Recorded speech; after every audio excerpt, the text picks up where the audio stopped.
Hey, everybody, and welcome to episode 275 of Navigating Now. This is one of our special hot take series where we'll be digging into the topics about leadership and life that we should be talking about more but aren't. I'm your host, Adrienne Spuzzillo, senior consultant, and this is John Keene, an associate consultant at Thaudium. And this is actually John's first time on Navigating Now. So, welcome, John, and we'd love for you just to introduce yourself here for a second.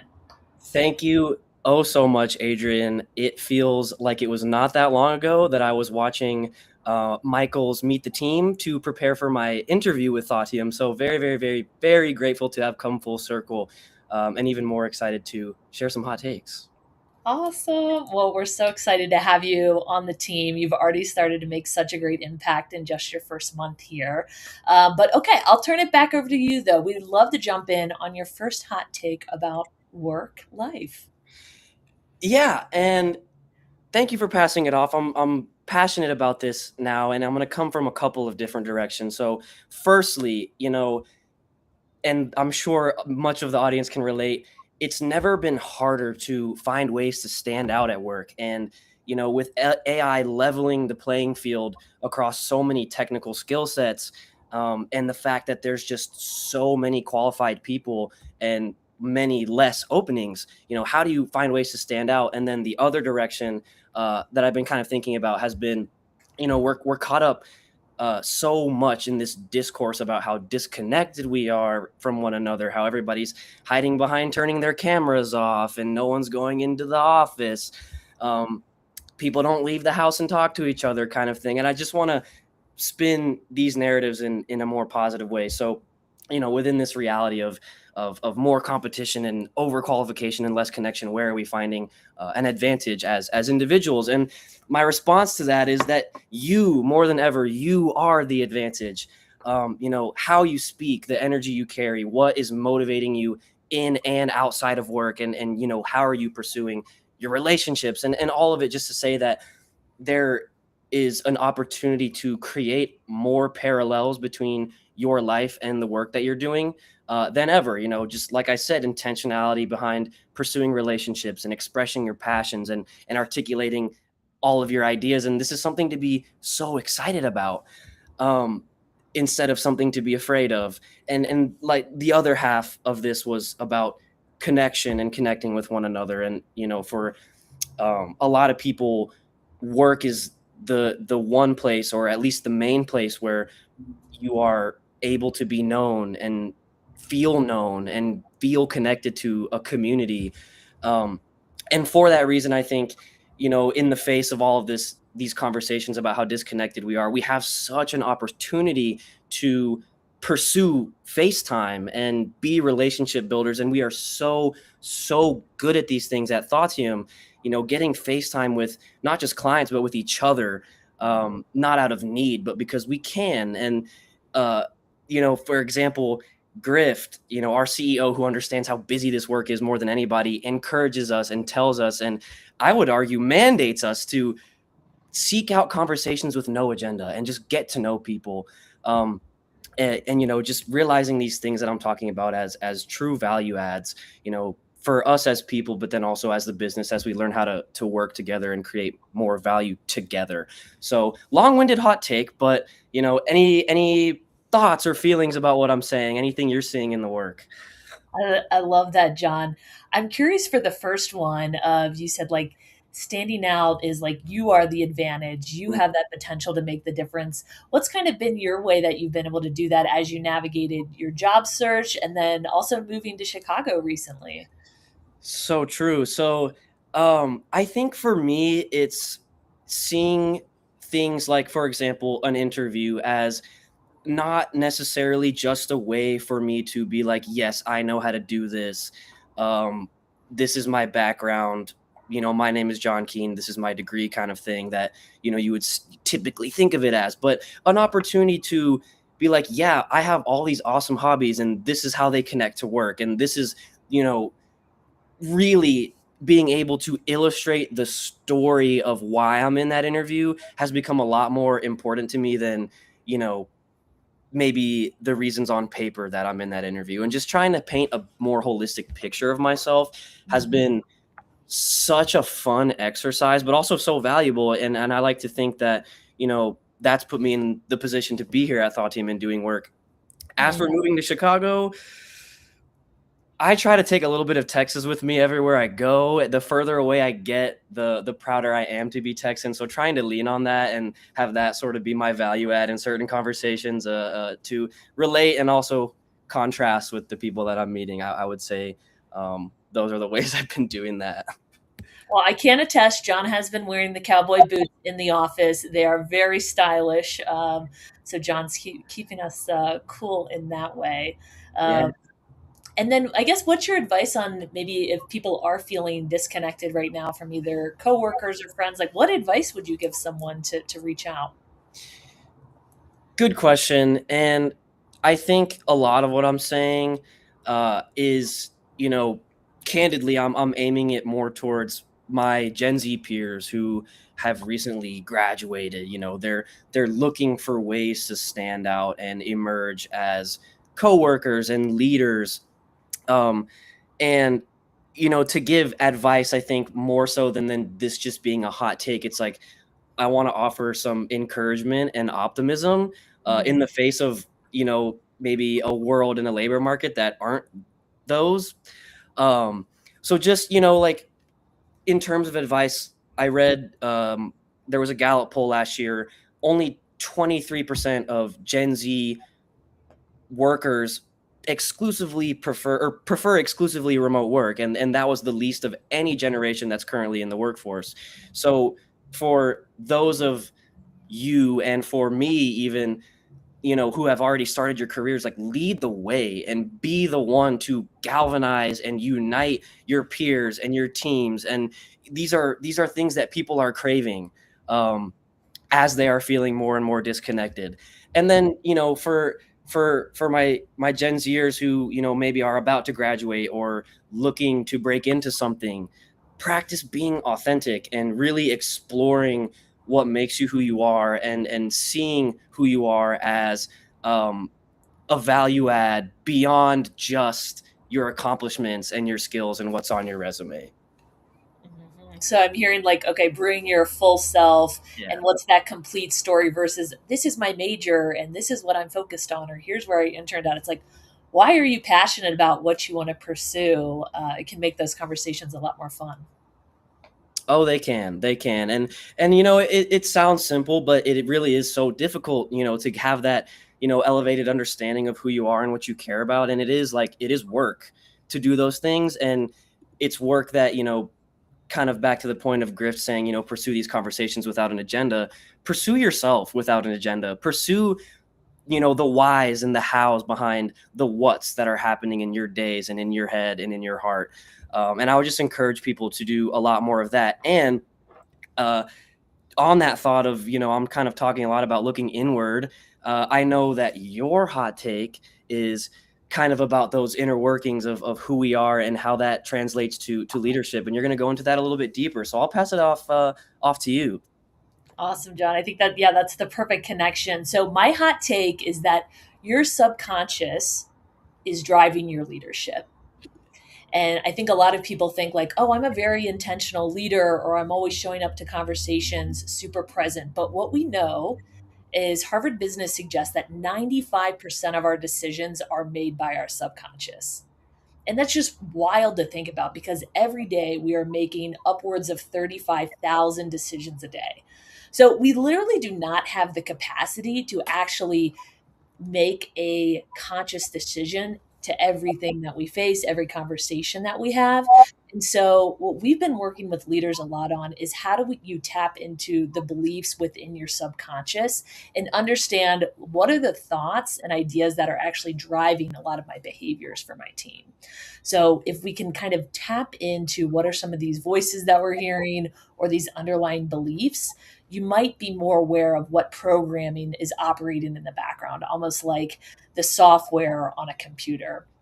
And, I have an example where a limiting belief that I had and that I'm actually personally working through right now is there's not enough time. And so that limiting belief I've just felt this like constant rush or pressure to always, have the answers right on time and everything prepared probably before it needs to be.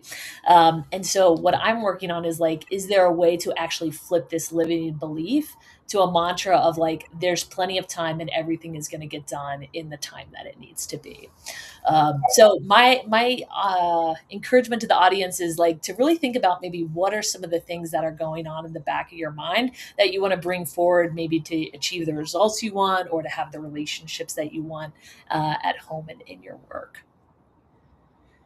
Man, well, thank you for sharing that. And I think what is standing out to me or screaming at me immediately is, how many of my decisions am I not actually making? And that kind of makes me anxious to hear. So for me and the audience alike, do you have any maybe practical recommendations or just like personal regulation that you're doing that helps you be more conscious of the decisions that you're making, and being more I suppose in the driver's seat with your hand on the wheel and the things that you're doing on a day-to-day basis?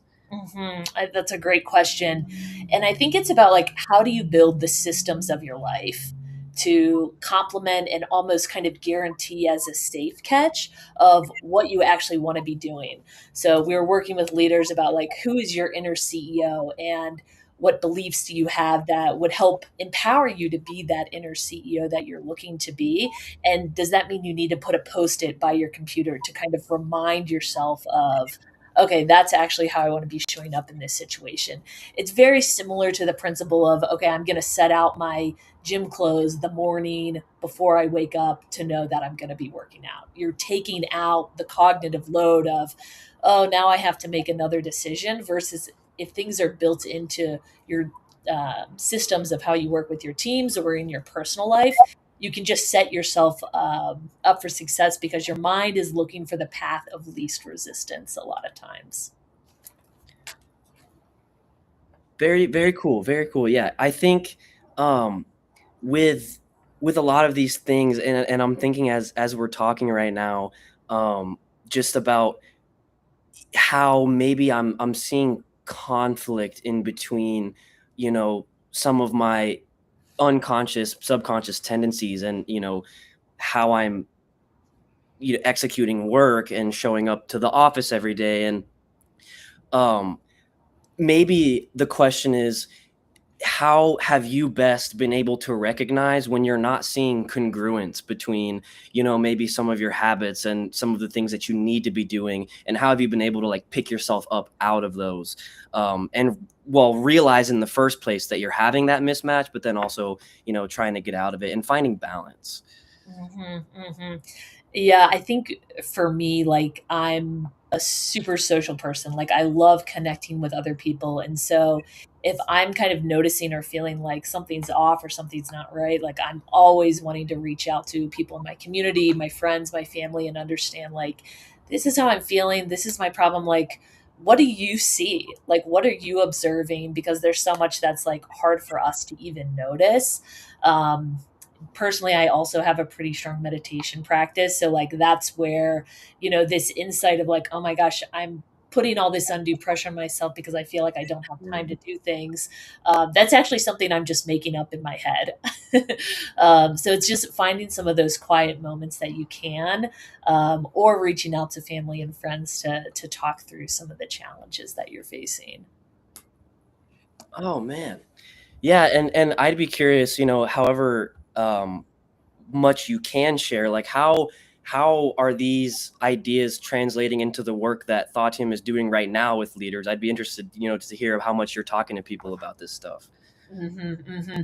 Yeah, I mean, for teams that we're running leadership development programs for, we really believe in this principle of that, like, your beliefs impact your thoughts impact your actions, and your actions impact the outcomes or results you're achieving. And it creates kind of this cycle. And so it could be a virtuous cycle where it's like helping you, you're having like these positive thoughts and it's leading to better outcomes, or it can be, I have a destructive thought, which is then leading me into these behaviors that are ultimately not serving what I want to do. So we just really believe in this principle of, awareness precedes choice and choice precedes impact. So again, it's just like step one, class 101 is just having awareness of what some of these thoughts are. So that's what's been like really powerful to witness and observe in some of the teams we're working with. So um, but okay, so let's pivot now. Thank you for those thoughtful questions, John. I would love to talk about a personal hot take, so not related to work. What's your personal hot take? I've been having this conversation recently because I've moved to Chicago and I have a community here, but I'm doing more things alone than ever. And so my personal hot take is that doing things alone is so awesome. And I'm hearing so much that it's like, oh, I could never be caught going to a restaurant by myself. And I'm like, well, why not? And then I go into a restaurant and, if you go in there with a group, it's, oh, for two, for three, for four, for five. But when you go in there for one, it's like, are you sure? And it's kind of just like, well, why is that weird? And I have found myself enjoying things by myself, which is it's a silly thing to say, but being able to go to that movie and digest everything on your own and being able to go to that restaurant and take in all the sights and sounds and smells and people around you. Um, and I realize this is a little bit ironic given my previous hot take about connecting with people, but I think being alone is probably the best vehicle to connect with people. When you're with a big group, you don't really have as much of an excuse to talk to the waiter or, the people around you. But I find myself now talking to just more random people than ever and learning about my neighborhood and the places I should try next and the type of people I'm going to run into and the things that I should pursue. And so being alone has been such a cool opportunity to do those things. I think the coolest one I've seen so far, I was alone and one of the few times I was alone and out and about and I wasn't wearing my headphones. So everybody will know at the office that I'm wearing my headphones a lot, but take off your headphones and cool things happen. I talked to this woman who was from Japan and she was in town for she was in Florida for it was a big baseball tournament. If any of my friends are watching, they're gonna be so disappointed that I'm not getting it right, but big baseball tournament. And she was here for that and came to Chicago for 3 days because the Cubs are cool. She had a layover, whatever, and talked to her for 30, 40 minutes. Of course, that wasn't me missing buses. That was the bus being late. But talking to her about Japan, and she gave me a bunch of Japanese snacks and talked to her experience about this soccer team that I used to follow over there. So just so many avenues for cool conversations that you just don't get as much if you're doing nothing alone. So do things alone. It's fun. You open doors for yourself. That's my personal hot take. I love it. It's making space for the unexpected to happen, is what it sounds like, John. Yeah. Awesome. Yeah. Okay. Well, yeah, no, passionate about that. Obviously, I do want to give some space to you to share your hot take. Um, I think this one is actually hot, personally. Okay, my personal hot take is sushi is best eaten as a dessert and or a second dinner. So hear me out here. If you love sushi and you want like the finest quality and the best, it's expensive.